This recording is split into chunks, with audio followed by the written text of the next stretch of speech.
క్రీస్తునాథుని యందు మిక్కిలి ప్రియమైన సహోదరి సహోదరులారా, ఈనాటి 28వ సామాన్య ఆదివారపు వాక్య ధ్యానాంశములోనికి మీ అందరినీ కూడా క్రీస్తు పేరట ఆహ్వానిస్తూ ఉన్నాను. బైబిల్ను మనం లోతుగా ధ్యానించినట్లయితే బైబిల్ ప్రారంభములోనే మనము వివాహ మహోత్సవాన్ని ఆదికాండములోనే చదువుతూ ఉన్నాము. అదే దేవుడు సృష్టించినటువంటి ఆదాము అవ్వల యొక్క మొదటి వివాహ మహోత్సవాన్ని మనం చూస్తున్నాము. నూతన నిబంధనలో మనం చూస్తున్నట్లయితే క్రీస్తు ప్రభు మొట్టమొదటిగా తన అద్భుతాన్ని చేసినది వివాహ మహోత్సవంలోనే. కానాపల్లిలో జరిగినటువంటి వివాహ మహోత్సవంలో క్రీస్తు ప్రభు మరియు తన తల్లి మరియా ఉండడాన్ని మనం చూస్తూ ఉన్నాము. అదే విధముగా బైబిల్ చివరి గ్రంథమైనటువంటి దర్శన గ్రంథము లేదా ప్రకటన గ్రంథము 19వ అధ్యాయములో గొర్రెపిల్ల వివాహ మహోత్సవాన్ని గురించి చాలా అద్భుతంగా రాయబడి ఉన్నది. ప్రియులారా, దర్శన గ్రంథము 19వ అధ్యాయము 9వ వచనంలో ఈ విధంగా రాయబడి ఉన్నది. అప్పుడు ఆ దేవదూత గొర్రెపిల్ల పెండ్లి విందున ఆహ్వానించబడిన వారు ధన్యులు అని నాతో చెప్పాను. ఎంత ఆశ్చర్యకరము! గొర్రెపిల్ల విందుకు పిలవబడిన వారు ధన్యులు. ఇదే మాటను మనము దివ్య బలిపూజలో కూడా గురువు దివ్య సప్రసాదాన్ని మనకి పంచి ఇచ్చుటకు ముందు ఈ విధంగా పలుకుతారు. ఇదిగో సర్వేశ్వరుని గొర్రెపిల్ల, ఇదిగో లోక పాపములను పరిహరించు ప్రభు, గొర్రెపిల్ల విందుకు పిలువబడిన వారు ధన్యులు. ప్రియమిత్రులారా, ఏమిటి ఈ యొక్క గొర్రెపిల్ల విందు మహోత్సవం? దీని యొక్క అర్థాన్ని మనం తెలుసుకోవాలంటే తర్వాత గొర్రెపిల్ల విందుకు పిలువబడిన వారు ధన్యులు అనే మాటలు దివ్య బలి పూజలు మనం వింటూ ఉంటున్నాం. వీటికి గల లోతైన అర్థాన్ని ఈనాటి దివ్య గ్రంథ పఠనాలు మనకు నేర్పిస్తూ ఉన్నాయి. ఈనాటి దివ్య గ్రంథ పఠనములలో మరి ముఖ్యంగా సువిశేషములో మత్తయి శుభవార్తలో క్రీస్తు ప్రభు మరి యొక్క ఉపమానాన్ని ఆయన తెలియపరుస్తూ ఉన్నారు. ఈ యొక్క ఉపమానంలో ఆయన మత్తయి శుభవార్త 22వ అధ్యాయము 2వ వచనంలో ఈ విధంగా ప్రభు చెప్తూ ఉన్నారు. పరలోక రాజ్యము ఇట్లు ఉన్నది, ఒక రాజు తన కుమారుని పెండ్లికి విందును సిద్ధపరచి ఆహ్వానించబడిన వారిని విందుకు బయలుదేరు రండి అని చెప్పుటకు తన సేవకులను పంపెను. ప్రియమిత్రులారా, వివాహ మహోత్సవానికి ఒక రాజు తన కుమారుని యొక్క వివాహ మహోత్సవానికి తన సేవకులను రాజవీధులలోనికి ఆహ్వానించడానికి పంపిస్తున్నారు. వివాహము మహోత్సవంలో విందు సిద్ధముగా ఉన్నది, రండి అని చెప్పి ఆహ్వానం పలుకుతున్నారు. ఎంత లోతైనటువంటి అర్థాన్ని మనం చూస్తున్నాము. గొర్రెపిల్ల విందుకు మనందరం కూడా పిలువబడి ఉన్నాము. అదే విషయాన్ని మరి ఉపమాన రీతిలో మొదటి గ్రంథంలో కూడా ఈ ఆహ్వానాన్ని మనం చూస్తూ ఉన్నాం. యెషయా గ్రంథము 25వ అధ్యాయము 6వ వచనములో ఈ విధంగా చదువుతున్నాము. సర్వశక్తిమంతుడైన ప్రభువు ఈ పర్వతము మీద సకల జాతుల విందు సిద్ధము చేయును, అది ప్రశస్త మాంస భక్షములతో మధుమతో కూడి ఉండెను, క్రొవ్విన పశువుల మాంసముతో తేరుకొనిన ద్రాక్ష సవముతో నిండి ఉన్నది. ఈ యొక్క సువిశేషములో తెలియబడినటువంటి క్రీస్తు చెప్పినటువంటి ఉపమానము మొదటి పట్టణములో ఉపమాన రీతిగా చెప్పబడినటువంటి ఈ యొక్క విందు భోజనాలకి అర్థం ఏమిటి?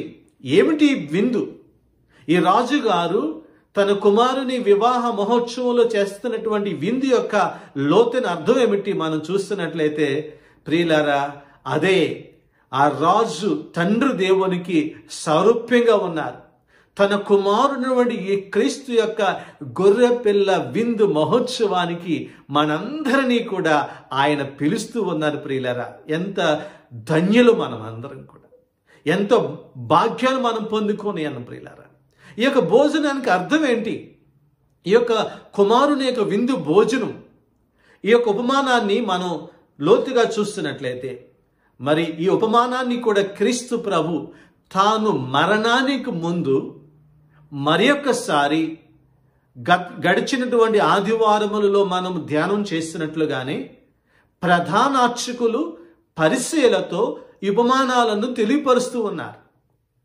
తాను మరణించిన తరువాత, తాను మరణ పునరుత్థానముల తర్వాత ఏ విధముగా తన శరీరాన్ని, రక్తాన్ని భోజనముగా, ఒక విందు భోజనంగా మనకి ఇవ్వబోతున్నారో ఆ యొక్క విషయాన్ని, లోతైనటువంటి అర్థాన్ని వారికి తెలియపరుస్తూ ఉన్నారు. ఆ యొక్క వివాహ మహోత్సవాన్ని గురించి ఈ ప్రధాన అర్చకులతోనూ, ధర్మశాస్త్ర బోధకులతోనూ, పరిసయ్యులతోనూ వారితో మాట్లాడుతున్నారు. అయితే ఈ యొక్క లోతైన అంశాలు వాళ్ళకి ఆ సమయంలో అర్థం కాలేదు. ఎందుకంటే దిస్ ఈజ్ ఏ మిస్టరీ, ఇది పరమ రహస్యం. కాబట్టి ఆ రోజు అక్కడ యెరూషలేములో ఉన్నటువంటి ఆ యొక్క యూదులకు, ఆ యొక్క పరిసయ్యులకు, ధర్మశాస్త్ర బోధకులకు ఈ లోతైనటువంటి అంశాలు వారికి అర్థం కాలేదు. వాళ్ళకి లోతైనటువంటి అర్థాన్ని, ఏమిటి భోజనం అంటున్నాడు, వివాహ మహోత్సవం అంటున్నాడు అని చెప్పి వాళ్ళు తలపట్టుకున్నారు. ఏమిటి నిజమైన భోజనం? తండ్రి దేవుడు తన కుమారుని యొక్క వివాహ మహోత్సవము, కుమారుని వంటి క్రీస్తు గొర్రెపిల్ల అని బైబిల్లో మనం చదువుతున్నాము. బాప్తిస్మ యోహాను గారు ఎప్పుడు చెప్తుంటారు కదా, ఇదిగో సర్వేశ్వరుని గొర్రెపిల్ల, లోకము యొక్క పాపములను పరిహరించిన వారు, గొర్రెపిల్ల విందుకు పిలువబడిన వారు ధన్యులు. క్రీస్తు గొర్రెపిల్లగా ఆయన ప్రధాన అర్చకుల చేత, పరిసయ్యుల చేత, యూదుల చేత ఘోరాతి ఘోరమైన శిక్షను అనుభవించి తన శరీరాన్ని శిలువ మీద నలగగొట్టి ఆ యొక్క శరీరాన్ని, ఆ రక్తాన్ని మనకు దివ్యమైన భోజనంగా, ఒక విందుగా, భోజనాలుగా ఇస్తున్నారు. అదే క్రీస్తు తన మరణానికి ముందే అనేక సార్లు ఈ విషయాన్ని ప్రస్తావించారు. ఆయన స్పష్టంగా చెప్తూ ఉన్నారు. యోహాను శుభవార్త 6వ అధ్యాయము 49వ వచనంలో మనం చూస్తూ ఉన్నాం, జీవాహారమును నేనే, మీ పితరులు ఎడారిలో మన్నాను భుజించి మరణించిరి. 51వ వచనంలో మనం చాలా స్పష్టంగా చదువుతున్నాము, పరలోకము నుండి దిగి వచ్చిన జీవము గల ఆహారమును నేనే, ఈ ఆహారమును ఎవడేని భుజించుననో వాడు నిరంతరము జీవించును. ఈ లోకము జీవించడానికి నేను ఇచ్చు ఆహారము నా శరీరమే అని మీతో నిశ్చయముగా చెప్పుచున్నానని అక్కడ ఉన్నటువంటి యూదులందరితో చెప్పినప్పుడు దీని యొక్క పరమార్థము, అంతరార్థము వాళ్ళకి అర్థం కాక వాళ్ళలో చాలామంది నిర్లక్ష్య పెట్టి దీని యొక్క ప్రాముఖ్యతను వాళ్ళు తెలుసుకోలేకపోయారు ప్రియులారా. ఎందుకంటే అప్పటికి క్రీస్తు ఇంకా మరణించలేదు. వారి హృదయాలలో ఈ పరిశుద్ధాత్మ జ్ఞానం వాళ్ళకి ఇంకా రాలేదు. ఆ క్రీస్తే మనకు ఆహారంగా మిగులుతారు. ఆ గొర్రెపిల్ల, ఆ క్రీస్తు అన్నటువంటి ఆ జ్ఞానము వారిలో రాకపోవడం కారణం, వారిలో ఇంకా ఆ పరమ రహస్యాన్ని గూర్చినటువంటి జ్ఞానము వారిలో లేక, ఉపమానంలో చెప్పబడినట్లుగా ఈ యొక్క విందుకు పిలువబడినప్పటికీ కూడా వాళ్ళు నిర్లక్ష్య పెట్టి వివిధ కారణాలు చెప్పి వాళ్ళు శ్రేష్టమైనటువంటి, అమూల్యమైనటువంటి ఈ యొక్క విందుకు, గొర్రెపిల్ల విందుకు వాళ్ళు రాలేక విడిచిపెట్టి, నిర్లక్ష్య పెట్టి దాని నుంచి వెడలిపోయినట్లుగా ఈ ఉపమానం మనకి తెలియపరుస్తుంది ప్రియులారా. ఈ శ్రేష్టమైన భోజనాన్ని స్వీకరించడానికి నూతన నిబంధన ప్రజలమైన మనందరం కూడా చాలా ధన్యులమండి. పాత నిబంధనలో ఉన్న ప్రజలకు ఈ యొక్క దివ్యమైన భోజనం, గొర్రెపిల్ల విందు భోజనం వాళ్ళకి దొరకలేదు. ఎందుకంటే క్రీస్తు ప్రభు అప్పటికి ఇంకా శిలువ మీద మరణించలేదు. అందుకనే ప్రభు చెప్తున్నారు, మీ పితరులు మన్నాను భుజించి వాళ్ళు మరణించారు. ఎందుకంటే అది జీవము లేని ఆహారము. క్రీస్తు మనకిస్తున్న తన దివ్యమైన శరీరము, రక్తము అనే భోజనము శ్రేష్టమైన ఆహారము, జీవము గల ఆహారము. ఇది మనందరికీ కూడా క్రీస్తు ఉచితముగా ఇచ్చి ఉన్నారు. మీరందరూ కూడా దీనిని తీసుకుని భుజించండి. మీ కొరకు అప్పగించబడనున్న నా శరీరము. అదేవిధంగా మీరందరూ దీనిని తీసుకొని దీని నుంచి పానము చేయుడు, ఏలైనా ఇది నూతన నిత్య నిబంధన యొక్క నా రక్తపు పాత్రము. ఇది మీ కొరకును అనేకుల కొరకును పాప పరిహారమునకై ధారపోయబడును. శ్రేష్టమైన అమూల్యమైనటువంటి గొర్రెపిల్ల విందు భోజనానికి మనందరం కూడా పిలువబడి ఉన్నాం. ఎంత ధన్యులం అండి! గొర్రెపిల్ల విందుకు పిలువబడిన మనందరం కూడా ధన్యులు. ఎందుకంటే మనందరం కూడా క్రీస్తు మరణించిన తరువాత పునరుత్థానం ద్వారా లభించిన ఫలాలలో మనం పాలు పంచుకోవడానికి దేవుడు అమూల్యమైన గొప్ప అవకాశాన్ని మనకి ఇచ్చారు. అలనాటి యూదుల వలె కాక మనము నిర్లక్ష్య పెట్టకుండా శ్రేష్టమైన ఈ భోజనాన్ని స్వీకరించడానికి ఆహ్వానం పొందిన మనందరం కూడా మనం సిద్ధపరి చేసుకుని ఈ విందులో పాలు పంచుకోవడానికి మనము ప్రయాసపడాలి. ప్రియమైన బిడ్డలారా, ఇది ఉచితమైనటువంటి శ్రేష్టమైన భోజనం. ఎందుకంటే చాలాసార్లు ఉచిత భోజనం అంటే దానిలో పెద్ద విలువ ఉండదండి. ఏదైనా సరే ఉచితం అంటే పెద్దగా విలువ ఉండదు. ఖరీదు పెట్టి వెలనిచ్చి కొంటే దానికి ఎక్కువ ప్రాముఖ్యత ఇస్తాం. ఈ లోక దృష్ట్యా మనందరం కూడా వెలనిచ్చి కొనుక్కున్న దానికి ఎక్కువ ప్రాముఖ్యత ఇస్తాం. ఉచితంగా వచ్చేది పెద్దగా విలువ కట్టం. కానీ క్రీస్తు మనందరి పాపములను తన మీద వేసుకుని మనందరి పాపములకు ఒక వెలను, ఏంటా వెల? శిలువ మరణాన్ని ఆయన మరణించి మనందరికి కూడా వెల కట్టలేనటువంటి అమూల్యమైన జీవము గల ఆయన శరీరాన్ని, రక్తాన్ని మనకి ఇచ్చి ఉన్నారు. ఇది గొప్ప ధన్యత ప్రియులారా. కాబట్టి అలనాటి యూదుల వలె పరిసయ్యుల వలె కాక మనము అమూల్యమైన శ్రేష్టమైనటువంటి ఈ పాస్కా పరమ రహస్యాన్ని గుర్తించి ఈ గొర్రెపిల్ల విందులో పాలు పంచుకోవడానికి మనల్ని మనం సిద్ధపాటు చేసుకోవాలి. ఇది సంతృప్తినిచ్చే భోజనం, మనందరికి కూడా జీవమునిచ్చే భోజనము, శాశ్వతమైన జీవాన్ని మనకిస్తుంది, నిత్య జీవాన్ని ఇస్తే భోజనం ప్రియులారా. అందుకనే పునీత పౌలు గారు 2వ పఠనంలో చాలా చక్కగా చెప్తూ ఉన్నారు. ఫిలిప్పీయులకు రాసిన లేఖ 4వ అధ్యాయంలో చెప్తున్నారు, నాకు ఆకలిగా ఉన్నను లేక కడుపు నిండి ఉన్నను, నాకు కొద్దిగా లభించునను ఎక్కువగా లభించునను, ఎప్పుడు ఎచ్చటను సంతృప్తిగా ఉండుట అను రహస్యాన్ని నేను నేర్చుకుంటున్నాను. ఎలా వచ్చింది పౌలు గారికి ఈ సంతృప్తి? ఎందుకంటే ఆ శ్రేష్టమైన భోజనాన్ని, ఆ వాక్యం అనే ఆహారాన్ని, ఆ యొక్క శరీరం అనే ఆహారాన్ని ఆయన తీసుకోవడం వల్ల తృప్తి వచ్చేసింది. అప్పుడు ఇంకేం అవసరం లేదండి. ఈ లోకంలో మనకు అన్ని ఉన్నా ఏమి లేకున్నా ఒకసారి తృప్తి లేని జీవితం, ఎన్ని ఉన్నా సరే అది లేదు ఇది లేదు అన్నటువంటి మనం ఎప్పుడు కూడా వెలితిగా తృప్తి లేకుండా ఉన్న జీవితంలోనికి అలవాటు పడిపోతున్నాం ప్రియులారా. పౌలు గారు చెప్తున్నారు, ఒక రహస్యం నేర్చుకున్నాను నేను, తృప్తి. అదే 5,000 మంది ఆహారం ప్రభు పంచిపెట్టినప్పుడు వాళ్ళందరూ తృప్తిగా భోంచేశారంట. 90% గొడవలు వచ్చేది ఈ భోజనం దగ్గరే. చాలాసార్లు మంచి పండగలు చేస్తాం, మంచిగా వాక్యం చెప్తాం, మంచి పూజా బలి చేస్తాం, మంచి కోటాలు పెడతాం, చివరికి వచ్చేది భోజనం దగ్గరే గొడవలు అవుతాయి. తృప్తి లేక ఈ లోక సంబంధమైన భోజనములు, ఈ లోక సంబంధమైన వస్తువులు ఎన్ని ఉన్నప్పటికీ కూడా తృప్తి లేని జీవితం ప్రియులారా. తృప్తి ఆ గొర్రెపిల్ల వివాహ మహోత్సవంలో ఆ క్రీస్తుని మనం స్వీకరించుకుంటే ఇక మనకి ఏది ఉన్నా లేకపోయినా సరే మనం తృప్తి కలిగినటువంటి బిడ్డలుగా మనం జీవించగలరం పిల్లరా. 3వదిగా ఇక చివరిగా మనం ఒక చిన్న అంశాన్ని మనం చూస్తున్నాం. అయితే ఆ యూదులకు అర్థం కాక అది రాలేదు, నిర్లక్ష్య పెట్టేశారు. మరలా ఆ రాజు అనగా తండ్రి దేవుడు మరలా మరికొంతమంది సేవకులను పంపించేస్తున్నారు. ఇదిగో ఈరోజు తిరుసభలో ఇదిగో అపోస్తులను, గురువులను, మరి ఈ నూతన నిబంధన ప్రజలమైన మనందరినీ కూడా పిలవడానికి, ఈ యొక్క విందులో పాలు పంచుకోవడానికి శ్రేష్టమైన అపోస్తులను, గురువులను అభిషేకించి ఆయన ఈ వివాహ మహోత్సవం, ప్రతి దివ్యబలి పూజ కూడా గొర్రెపిల్ల వివాహ మహోత్సవమే. దానిలో పాలు పంచుకు ఏర్పాటు చేస్తున్నారు. అందరూ దీంట్లోకి, ఇదివరకు ఇశ్రాయేలు ప్రజలు, యూదులు మాత్రమే ఈ ఒక వివాహ విందులోకి వచ్చేప్పుడు అందరినీ కూడా, మంచివారు చెడ్డవారు అందరినీ కూడా తీసుకొచ్చేస్తున్నట్లుగా మనం చూస్తున్న మత్తయి శుభవార్త 22వ వచనంలో, ఇప్పుడు మీరు వీధి మార్గాలకి పోయి కనపడిన వారందరినీ పిలుచుకుని రండు అని పంపెను. ఆ సేవకులు పొర వీధుల్లోనికి వెళ్ళి మంచి చెడు తేడా లేక తమ కంటబడిన వారందరినీ కూడా తీసుకొచ్చారు. ప్రియమిత్రుల, గొర్రెపిల్ల వివాహ క్రీస్తు అందరి కొరకు తన ప్రాణాన్ని అర్పించారు.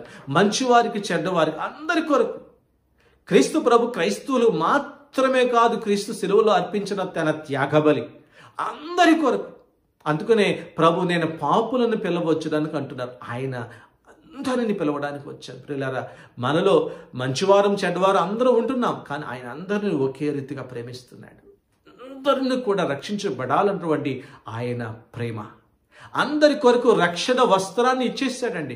ఆయన శిలువల మరణ పునరుత్థానము ద్వారా మనందరూ కూడా నీతిమంతులయ్యాము అని పౌలు గారు చాలా చక్కగా ఆయన లేఖలో చదువుతున్నాము. నీతి వస్త్రాన్ని మనం ధరించాము. జ్ఞాన స్నానం ద్వారా మనందరం కూడా ఈ నీతి వస్త్రం, ఆయన కృపా వస్త్రాన్ని మనం ధరించి ఉన్నాం. అయితే ఈ వివాహ మహోత్సవంలో ఒక వ్యక్తి మరి పర్పస్గా వివాహ వస్త్రం లేక అతిథి సారానికి వెళ్ళినప్పుడు రాజుగారు చూసి కోప్పడి, ఏమో మిత్రమా, ఎందుకు నువ్వు వచ్చినప్పుడు అతను మౌనం వహిస్తున్నాడు. ప్రియులారా, ఈ రోజుల్లో చాలా మంది కూడా జ్ఞానస్నానం స్వీకరించిన తరువాత దేవుని గురించి అనేక విషయాలు తెలిసినప్పటికీ కూడా, అనేక విషయాలు అన్నీ తెలుసు కానీ కావాలని చెప్పి నిర్లక్ష్యం చేస్తున్నారు.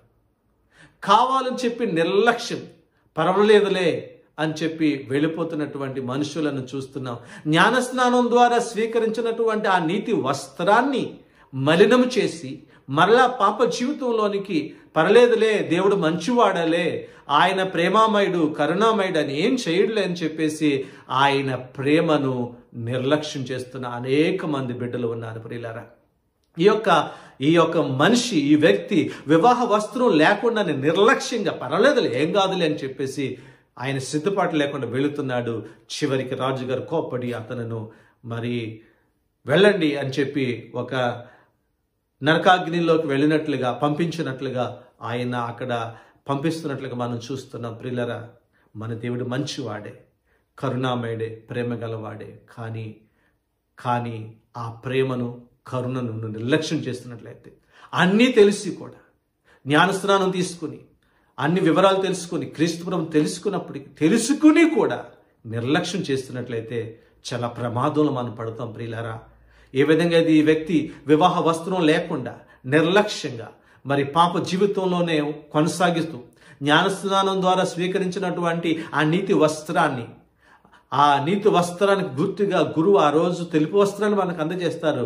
ఆ తెలుపు వస్త్రాన్ని, ఆ పరిశుద్ధతకు గుర్తు అన్నటువంటి ఆ నీతి వస్త్రాన్ని మలినపరిచి పాప జీవితంలోనికి వెళ్ళిపోతే కనుక దేవుని ప్రేమ నుంచి దూరం అయిపోతాము, దేవుని కరుణ నుంచి మనం దూరం అయిపోతాము. మనందరం కూడా పిలువబడ్డాము, ధన్యులమే. కానీ కావాలని చెప్పి మనసొప్పి మనకు తెలిసినప్పుడే కూడా మనం ప్రభువుని నిర్లక్ష్య పెడితే కనుక నిత్య నరకాగ్నికి మనమే వెళ్ళిపోతాం. చాలామంది అనుకుంటారు దేవుడు మనల్ని నరకానికి పంపిస్తాడని. తప్పది. దేవుడు ఎవరిని నరకానికి పంపించడు. నరకానికి మనంతటికి మనమే కావాలని చెప్పి వెళ్తే తప్ప. ఇదంతా మన చేతుల్లోనే ఉంది.